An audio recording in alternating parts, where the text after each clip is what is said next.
History tells the story of the world and of our lives. Sometimes that history goes bump in the night.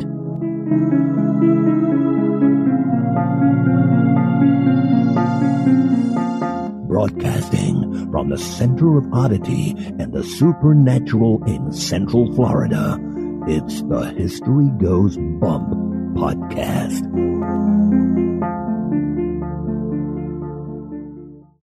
Hello, you spectacular people. Welcome to this 588th episode of the History Goes Bump podcast. Ghost Tours for the Theater of the Mind. I'm your host, Diane. And this is Kelly. Kelly, I figured we've done a couple of mansions. Why not keep going down that path? So we're doing another mansion on this one. This is the Beattie Mansion in Missouri. And this location was suggested by Sarah Crom. This was a place that when they went to refurbish it, it got so intense that no contractors would stick around to fix the place. Oh my. So it's in a state of disrepair, but a lot of people go there to do investigations and they find a lot of activity. Very good. Looking forward to bringing that to everybody. But before we do that, we want to welcome into the spectacular crew, Nicole. Thank you so much for joining the Facebook group. And now this moment in Oddity.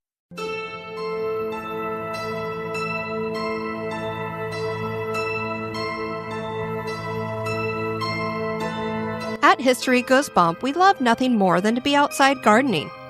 Any listeners that I am personal friends with on Facebook will have seen my posts of my various orchids in bloom.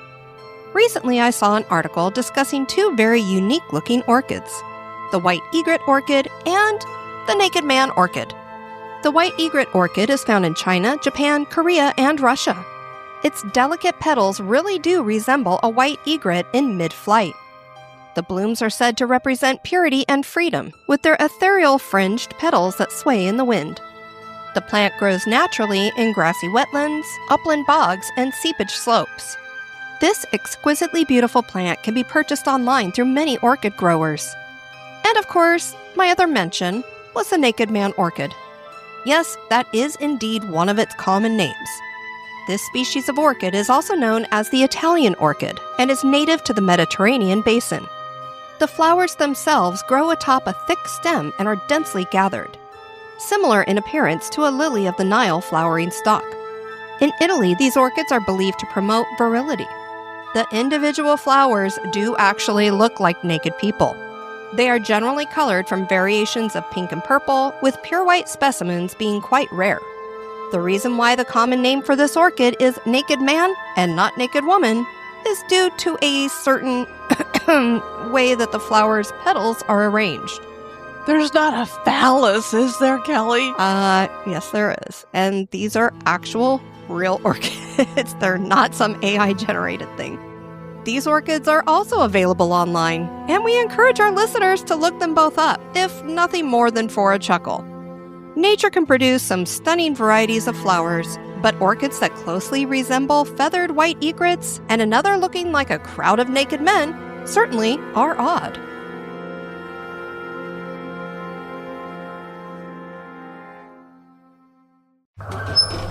Hello, this is Victoria from victoriaslift.com.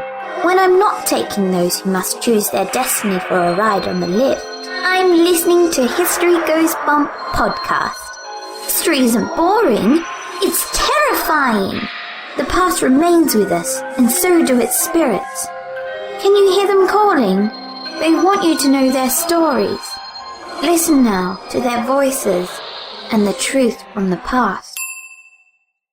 And now this month in history.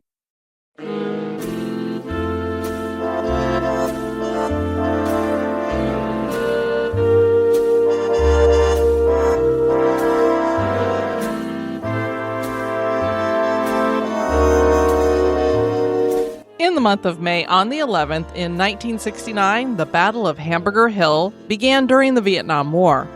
U.S. troops were attempting to seize Dong Nhat Bia Mountain. This battle endured multiple attempts to scale the mountain over a 10-day period and led to many bloody hand-to-hand combats with the North Vietnamese. The mountain was called Hill 937 by U.S. forces and was part of Operation Apache Snow with the objective of driving the North Vietnamese forces from the Ah Sha Valley.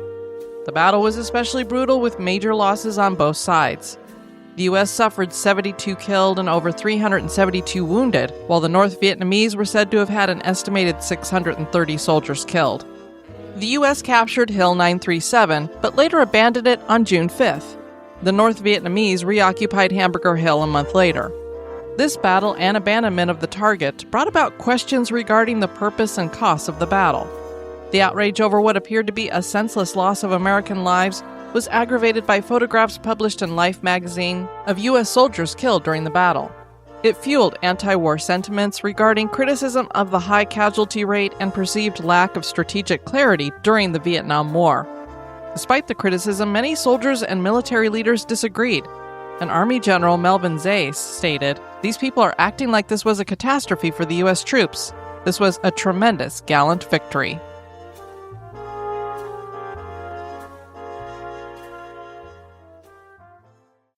The Beattie Mansion in St. Joseph, Missouri has stood for more than 170 years.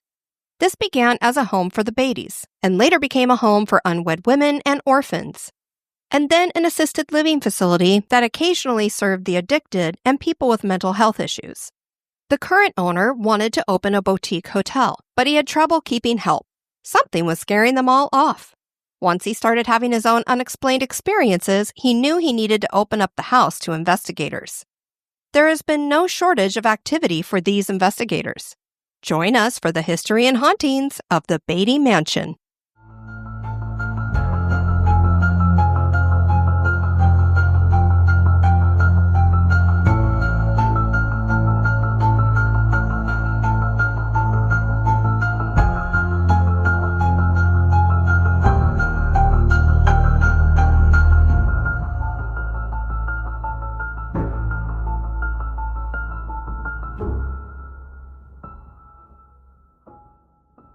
Kelly, did you know that St. Joseph, Missouri is where Jesse James supposedly died? I did not. And didn't we just mention him on Stones and Bones episode number 8? Yes, we did. Another little bit of synchronicity. The city was founded on the Missouri River by Joseph Robidoux, and the city is named for him and the biblical St. Joseph. This was a frontier town that leaned toward the wild side and thus became a launch point for people heading for the Wild West. Thus, the nickname Gateway to the West was given to it. Not only did the railroad end here until western routes were built, but the Pony Express also ended here. St. Joseph was officially incorporated in 1843. In 1854, Armstrong and Eliza Beattie built their mansion in St. Joseph on Main Street. It would be called the House on the Hill, and that's not Hamburger Hill, it's just the hill. Oh, dear. Little bit of synchronicity again, though. Okay. Armstrong Beattie was born in 1811 in Virginia. When he was 10, his family moved to Howard County, Missouri. His father died shortly thereafter, and he found work as a hat maker in Columbia, Missouri. Eliza Snoddy came into his life in 1841. Can you imagine having the last name Snoddy? That's terrible. I'm sorry. It's 2 D's, and the couple married. They would have no children, but eventually took under their wing several nieces and nephews. The Beatties moved to Huntsville, Missouri, and Armstrong worked as a merchant for 10 years. In 1852, the Beatties arrived in St. Joseph, and Armstrong set his sights on the banking industry.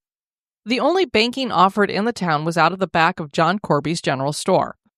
And all that really consisted of was a metal safe. So basically, he's like, bring your money and I'll hold on to it for you. All right. So Armstrong was going to become St. Joseph's first full-time banker. He opened his bank in a storeroom under the City Hotel and ran the following advertisement in the St. Joseph Gazette on January 28, 1853.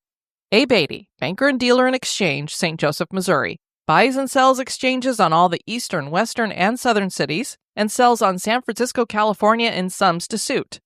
Collections made on all the principal cities of the Union and proceeds to promptly remitted for at current rates of exchange. Land warrants bought and sold. Office on Jewel Street in the City Hotel building. The banking business flourished, and Beattie was able to build his own bank building on 2nd Street. In 1872, he moved to the west side of 3rd Street into a building which had been the United States Express Company. So that is actually the old Pony Express building, and today it is the St. Joseph Historical Society. In 1854, the Beatties built their mansion. The house has 2 stories with a flat roof, and it was built from red brick. There was a veranda on both levels in the front. The interior was typical, with bedrooms on the 2nd floor and the 1st floor having a parlor, dining room, and other community spaces. The basement had the kitchen, and a dumbwaiter was used to bring up food. And that is literally all I know about the building of this house, what the interior looked like at the time. There's no information out there about it. Good grief. It's not even on any kind of historical register. Just very weird. Eliza had a sister named Margaret Snoddy, who married a man named Robert Wilson in 1826. The couple would have 2 sons, John and James, and a daughter named Mary Ann. Margaret died in 1837 at the age of 29. Little Mary Ann was taken to Armstrong and Eliza, and they raised her as their own. In 1855, she married a man named Rufus L. McDonald, and they had 7 children. Mary Ann's brother James came to St. Joseph when he reached adulthood, and Armstrong brought him into partnership in the bank. On his side of the family, Armstrong had a nephew named Thomas Weekly, and he brought him into the bank too. Not only did he work with banking, but Armstrong got involved in politics, and he served on the city council from 1855 to 1856, and then he was voted in as mayor 6 times, 1857, 1858, 1860, 1866, 1876, and 1878. Armstrong was thought of very highly, and the newspaper said of him in 1878, "No man has exercised a greater influence upon the character of business stability, integrity, and progress of our city than Mr. Beattie. We are all greatly indebted to him. He has made his way in the world by unswerving integrity, energy, industry, and business capacity. No man is more widely or favorably known among the bankers of the West." If you're going to have a guy who's in charge of your banking, that's the way you want him to be talked about. So he definitely was a man of good character. Not long after that, Armstrong would contract cholera. It was the 3rd time in his life that he was stricken with the illness, and this final time would kill him. He died on July 26, 1878, and was buried in Mount Morris Cemetery. His funeral was attended by many city and county officials and business leaders. The Globe wrote of Armstrong after his death in 1878, "Ex-Mayor Beattie of St. Joseph died this morning after a short illness. Mr. Beattie was one of the oldest as well as one of the most generally respected citizens of our sister city, and perhaps did as much as any other man to give St. Joseph her present commercial importance. He was at the head of the oldest and most substantial bank in the city, and it can be said of him that he has been of great use to his fellow men, his community, and to himself." Now, the story told about Armstrong and his will is that he left only the house to Eliza, but no money to upkeep the house or her in general, and that he gave his money to the nieces and nephews. Oh my. And then this story seems to be told to lend credence to Eliza haunting the place because it was all she owned, and maybe she was a little bit bitter about what she was left with. Literally every video, investigation, what have you, that I watched about this tells that story. The problem is I actually found his will, so I know what it says. Oh boy. And that is not how it went. His will was dated August 30th, 1875, and presented to court July 29th, 1878, and the beginning of it reads, "I, Armstrong Beattie, of sound and disposed mind, do make and ordain this my last will and testament, hereby revoking all other wills heretofore made. First, I desire and request my executor to pay all my just debts. Second, I give, bequeath, and devise to my wife Eliza J. Beattie my household and kitchen furniture, and 1/2 of all my estate, personal, real, and mixed, absolutely, of which I may die possessed and seized. Third, in the event that my said wife shall depart this life before I do, I give, bequeath, and devise to the brother, nephews, and nieces, and sister of my said wife, to wit," and it goes on to name them all, and then continues with divisions of the rest of the estate, down to the point where one of his nephews gets $10. Okay. Which, I mean, I guess in the late 1800s was It was a good chunk good of change. chunk of money. So it sounds to us like Eliza got the house and half of everything else after the dets were paid. Isn't that what you Certainly would does. read Yeah. that as? Yeah, absolutely. So I'm like, no, she didn't just get the house. Especially, he's like, my household and kitchen furniture. What, she gets the toaster? I don't think they had a toaster back then, No, darling. I'm sure they did. But I was like, no, he gave her half of everything. So she was taken care of. Eliza didn't have the house for long, as she died 2 years after Armstrong. The family sold the mansion to the Ladies' Union Benevolent Association, and they refurbished it and opened the home for the friendless. This was a place for all of the discards of the city, from the homeless to prostitutes to widows to orphans. The first month it was open, 18 people moved in. St. Joseph apparently was full of brothels, 80 of them, So several of those residents were sex workers who had children out of wedlock. The mansion became a refuge for them. A death occurred in the house in 1892. This was 4-year-old Mabel Iden. A big change came for the house in 1895. The house was converted into the memorial home for the aged, and another wing was added to the house. It ran as a home for the elderly for 100 years, and then residents were moved to a more modern facility. The Beattie Mansion was then used as a group home for the mentally ill and substance abuse addicts. That shut down, and the house sat empty for a while. And then, in 2005, the mansion was bought by Michael Burkhart, who had dreams of renovating it into a bed and breakfast. Renovations didn't go according to plan because of all the supernatural activity that took place in the house, so it's in pretty rough shape, as I said earlier. Tools would go missing or get moved. Construction crews kept getting run off because of the level of weird stuff, and the owner finally gave up on trying to make the place a bed and breakfast. I don't know what all of a sudden made him embrace this as a haunted kind of attraction now, or, a place for investigators to come to and tour and all that good stuff, but he was like, I'm still going to make some money with this. The mansion hosts every kind of haunting activity. There are 2 pianos in the house that get played by ghosts.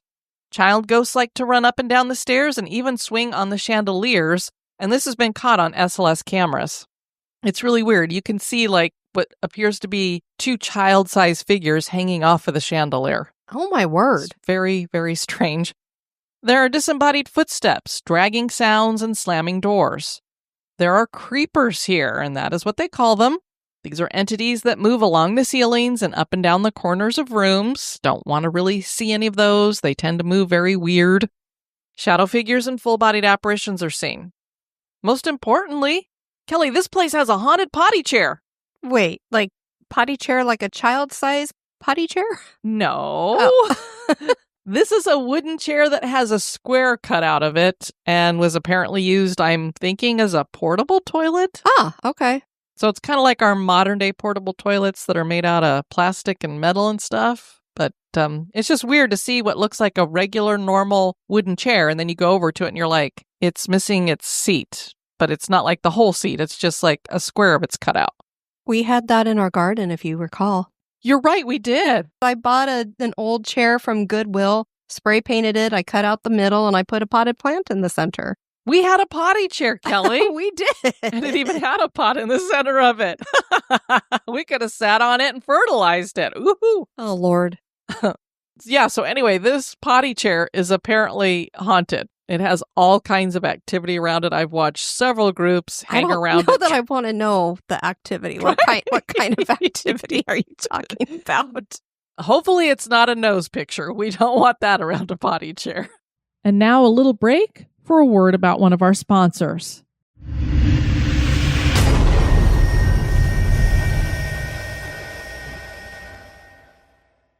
The manager and main guide is psychic Marianne Podrasky. Podrasky has said, "We have footsteps, whistling. My name is called. We've heard piano music played. I've heard singing right in this area, which I attribute to Eliza. My husband's been locked in the basement before. I thought it was hilarious. I'm sure he didn't, though."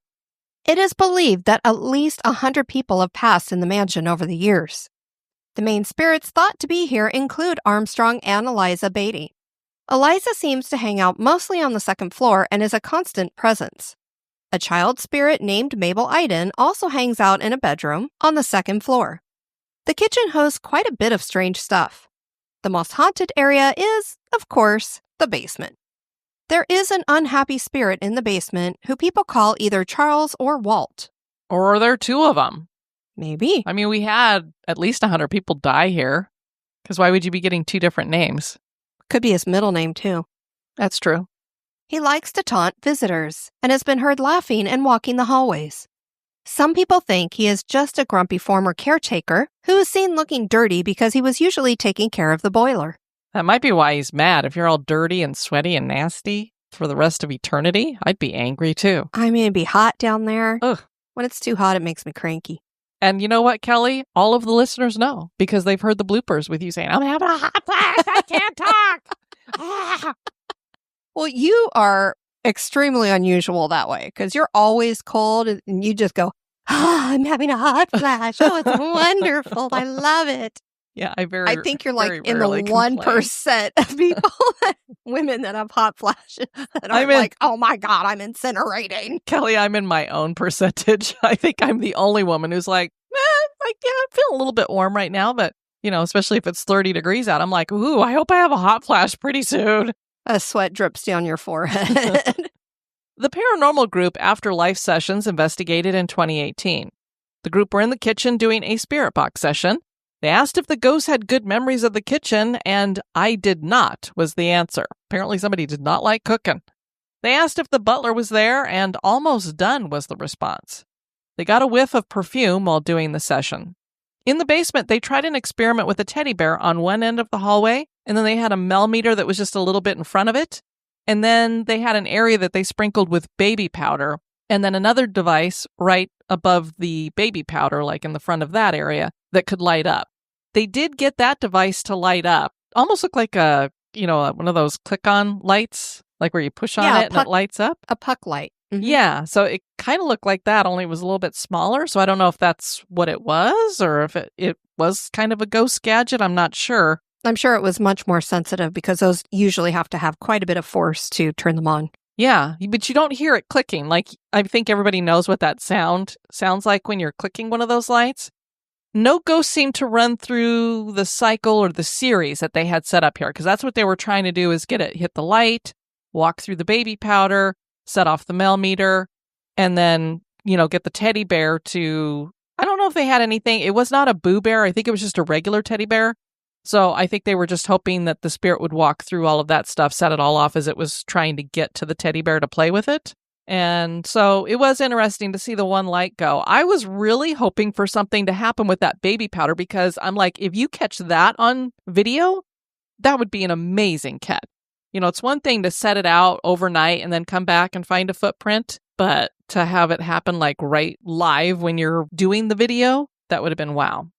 I did have to say, I found it very interesting that they used such an old school method, because I haven't seen that used in a really long time. One of the investigators' last names was Biddle, and that came through the spirit box, which is not something that would normally come through. It's an unusual name, so I thought that was interesting. They brought the teddy bear upstairs and placed it in a seat with that light-up device in front of it and asked if the spirit would touch the bear. The spirit box said no, and then, I ain't dead. But then the light did go on. So it was almost like they were in denial that they were actually a ghost, but somebody turned the light on. And again, who knows how many spirits we have on here? So we could have had an adult going, I'm not touching the bear. I'm not turning the light on. I'm not even dead. And then the little kid comes up and goes, dink.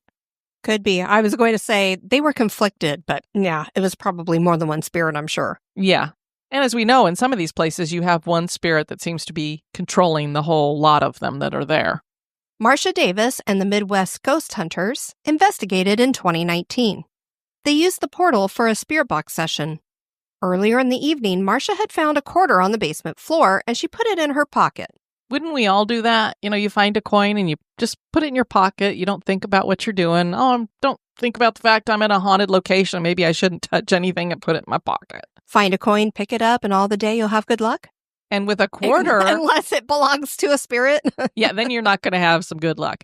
But if it's a quarter, would that give you like a whole month of good luck, maybe?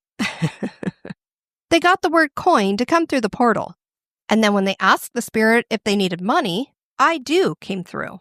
And then, whoa. This was absolutely crazy. I loved it. I got so excited about this. Kelly Both of our attest. jaws dropped. Yes. I think we might have squealed too. I think we did. The portal said, Marcia pinched it. When they asked why the spirit needed money, they got broke. So we're watching this video on YouTube, and I love this group. It's an older group of women, like older than us even. So they were probably in their 60s. They had the same kind of technique that we do. You just come in, you're very casual, you're not going crazy. Very simple equipment. It's just basically the portal. You attach it to the spirit box so that you can get rid of all the static sound.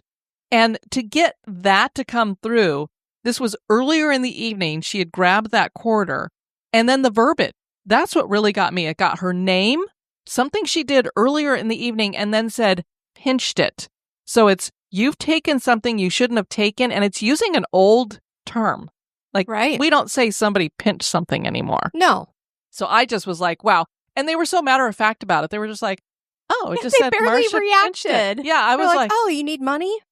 yeah. Oh, do you need money? I'm like, holy cow, guys, you just got an amazing capture. I'm like losing my mind over here, and you just continue on with the questions. I would have been like, what? You pinched? Holy cow, yes, Marcia took it. And then I was like, right at that moment, I would have been like, okay, I'm taking it out of my pocket right now, putting it back where I found it. The next morning, Marcia got caught up on the basement doorknob and had opened it without realizing she had done that, and the investigators thought the door had opened on its own. So they started doing a portal session after that and asked if the spirit opened the door, and the portal answered, Marcia. So they get her name again, and it's something she's done again. And I think we've all had this happen where you get caught up on a door. I don't know why she didn't notice that she'd gotten caught up on the door, but they were like, whoa, the door's open bigger than it had been before. Do you think the spirits did it? No, Marcia did it. But the spirit answered them. Yep. They captured a whistle on one of their cameras. On another camera, they got this weird light anomaly that we found to be pretty interesting in the way it moved. Yeah, it didn't move like, it was definitely not an orb. It was almost like a shaft of light, and it kind of moved in a zigzaggy way, but not in a way like if a vent was going. And of course, this house doesn't have heat or cooling in it, really. So there's nothing that really would make something blow around, but it didn't move like that. It seemed like it had a purpose to where it was going. It seemed to go along the wall and then disappeared into the floor just as the investigators came into the space. So it was like it all of a sudden went, oh, I better hide quick. Yep. They also caught an EVP saying, get inspired. I'm like, what do they need to get inspired for? Michaela Miller Stout wrote for Medium in 2021 about a visit she made to the house. 2 of my friends volunteered to join me at the Beattie Mansion for photos. Almost immediately upon setting foot in the house with Podrasky, events began to take place. There was no shortage of disembodied voices and breathing, doors opening and closing, feelings of being touched, camera malfunctions, footsteps, and seeing figures watching curiously from down the hall. I mean, it sounds like they got everything during this, too. After the short hour and a half we spent in the mansion, we could safely say this was one of the most active places any of us had ever been to, and that's just an hour and a half doing a tour. After our visit, even Podrasky admitted they showed off for you 3. Jason of Cemetery Road on YouTube investigated in September of 2022. And he got a cold chill near a stairway in the newer section that has a lot of activity near it. He also thought he heard someone coming down the stairs, and he asked if anyone was there, and there was nothing. This was as he was doing an initial walkthrough of the house. During the investigation that night, they caught an audible "hi" on the camera, and they heard it at the time as well. There were sounds of hard shoes on a floor. Jason had his son with him, and they decided to do a dowsing rod session in room 19. Someone indicated that they were in the room and said that they passed away in the room and that they were a man. The spirit said that they took their own life. It also indicated that both the Beatties were in the house. When Jason asked if it was okay for them to be there was no response. Then he asked if they wanted them to leave, and it said yes, so they left the room. But what if it meant the house in general? That's what I was wondering, because I'm like, you didn't really specifically say, do you want us to leave the room? He just had asked, do you want us to leave? And I'm like, no, they might want you just to go. Wake me up before you go. They did dowsing rods in another room and were speaking to an elderly person who liked having them there. This was really a tame investigation. Yeah, he didn't bring a whole lot of equipment in with him. They mostly just had a EMF detector and then the dowsing rods. And he was trying to show people that you can do this on a budget. You can get a lot of things to happen even if you're not using a lot of equipment. Because I will say it seemed like a lot of what they were feeling were personal type things. Like he definitely was noticing that there were colder spots in the house at different places and that it didn't have anything to do with the elements that were going on outside of the house. Amy from Amy's Crypt investigated the mansion in 2022. We really like her style too. She's got some great videos over on YouTube. We've mentioned her before on the show. And she has a very, calm energy, doesn't get very excitable, very respectful. And she's got an Australian accent, so it's really cool to listen to her talk about stuff. One of the main things that happened is that they placed a Paraforce music box on the bed in the room where Mabel hangs out. Amy asked Mabel to get the music box to go off, and it went off for an extended period of time. Anybody who's used any of these music boxes, you know that you might get a few tinkles as something's kind of crossing that beam and showing that they're near it. But to get it to go for an extended period of time means that that spirit has to just stand in front of it. And we've gotten to experience that. We have. We had a Paraforce music box, as a matter of fact. Same thing we were using. And that was when we were at the Dixie House in St. Augustine. And that music box would just go and go and go. And it's pretty cool when it does that, because you're like, how much energy does that take for them to keep that beam getting crossed like that? And they're clearly enjoying making it go off because they're staying right there. Her boyfriend, Jared, was down in the basement by himself with the GhostTube app. And he asked, how do you feel about me being in this room right now? And it responded, insulted. Later it said, there was a moron. Oh my. And Jared wondered if it was calling him a moron. He was like, are you saying I'm a moron? So it was almost like the spirits were talking to each other. Of course, this is the GhostTube app. I don't have a lot of trust for apps on the phone because it does have the microphone on. It does record you. So if you're getting things that you may have said, I don't know that that's really paranormal. A cat ball on the bed went off a little later. And I would say they had a relatively quiet investigation too. So I'm getting the feeling from what I was watching, the Beattie Mansion is very subtle with its hauntings, which can be very, very interesting because then you really have to get in tune with a location, especially when you have people telling you, oh, the haunting activity here is off the hook, it's off the chart, but it's not like people are getting thrown across the room or you're seeing full-bodied apparitions. It's just somebody's closing a door over there, and then somebody's walking over here, and then we're hearing a whistle. It's that kind of stuff, and that can be very cool as well. Sue Poshusta of Short Bus Paranormal Investigators, and you gotta love that name, we're on the short bus, told KCTV5 about an experience she had in the house in 2024. She had a music box across the room from her, and she invited the children to come in and play. The music box started playing like crazy. She asked them to stop playing the music box, and suddenly the right side of her body turned to ice. So it was as if the children came running over to her. Yeah, I agree, Diane. It does seem like the hauntings at this mansion are more subtle. And clearly it's been shown that the spirits embrace a more calm investigating technique. But just because ghosts are a little more shy and quiet about being around doesn't mean they aren't haunting a place. Is the Beattie Mansion haunted? That is for you to decide. We definitely have this one on our list because this is the kind of place that we like. It hasn't been done to death. It's subtle. It's got children. And our kind of technique is exactly what this house is looking for. Yeah, I can't wait to check it out. I won't be subtle about inviting you to check out our website at historygoesbump.com. And if you'd like to send us some feedback, you can do that at historygoesbump@gmail.com. We did hear from Dwight, and he was commenting back on the Houghton house, and we talked about the Masons on that. And I do have to say, I hadn't looked at the apotheosis of Washington before we did that episode. I was just basing it off my memory, and my memory was a little bit wrong. Well, it's from when you were a little kid. And the reason why I figured that out was due to this email that we got from Dwight. He said, "Hi, ladies. Enjoyed the latest episode as usual. Was hit with a couple of points of synchronicity. The first was in your description of the painting of George Washington on the ceiling in the Capitol. It triggered a memory from a photo in an American history book from, I think, my middle school years. However, the picture wasn't of a painting. It was of a statue. A quick Google search located it for me. As I remember, the statue was somewhat controversial, and though not mentioned in this article, spent some time in the basement of the Capitol. According to the article that this screenshot is from, Apollo is depicted somewhere on the chair that Washington is sitting on. So for people who want to look into this a little bit more, it's George Washington by Horatio Greenough, and that's Greenoughh from 1840. And I know a lot of you will probably have seen this before. This is what I was thinking of when I was thinking of how Washington was depicted on the dome of the Capitol.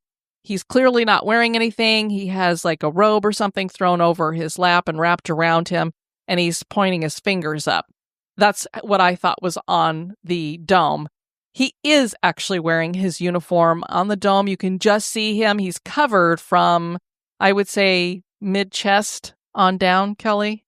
High waist down. Yeah. And so you can see that from his, his shoulders and stuff that he definitely has a uniform on. And he's actually pointing to the side rather than up.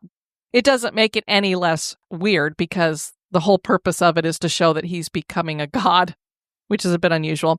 And then, Kelly, we kind of screwed up and we, throw our little bloopers on at the end.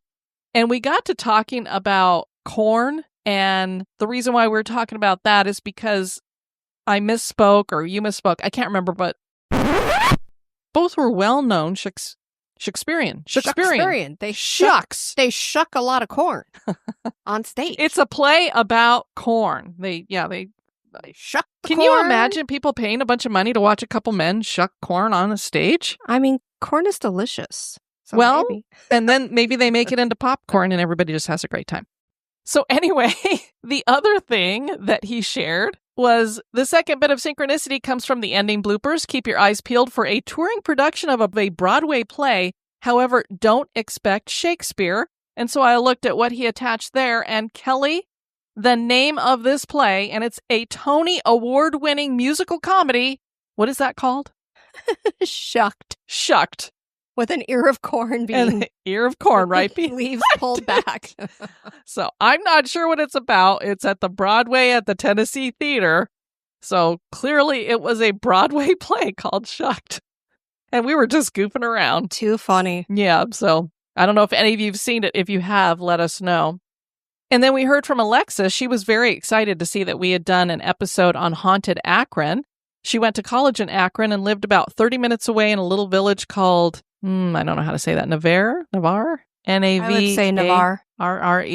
And then she made a suggestion for another place near there. So we're going to check that out. And it apparently has some pretty cool football history there as well. So thank you for suggesting that, Alexis. If you guys have suggestions for a place that you would want to hear about, please let us know. I want to thank you for joining us on this episode. I've been your host, Diane. And this has been Kelly. You take care now. Bye-bye. Bye-bye. This episode is brought to you by our executive producers. Join me in the cemetery by becoming an executive producer. You can join on Patreon or PayPal. Check out the Support the Show tab on the website for more information.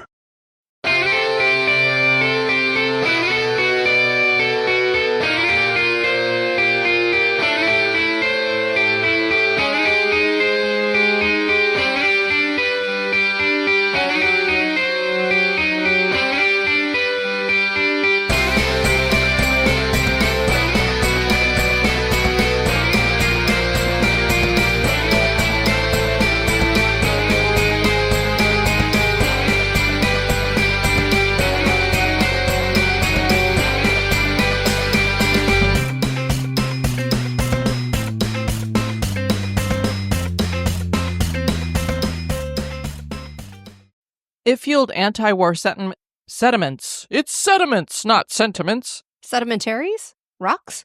Yeah. The current owner wanted to open a boutique hotel, but he had trouble keeping it up. He needed Make it up, Kelly. a naked man orchid. Maybe. It's for virility. That'll help you keep it up. A naked man orchid will definitely help you keep it up, apparently. Yeah. Plant those around the mansion. What kind of mansion is this anyway? What's going on in A there? house of ill repute. Some people thinks. Some people thinks you sound like a hobbit, or actually, you know who you sound like. Schmeagol? Yeah. Precious? You sound like you're talking like thinks? Schmeagol.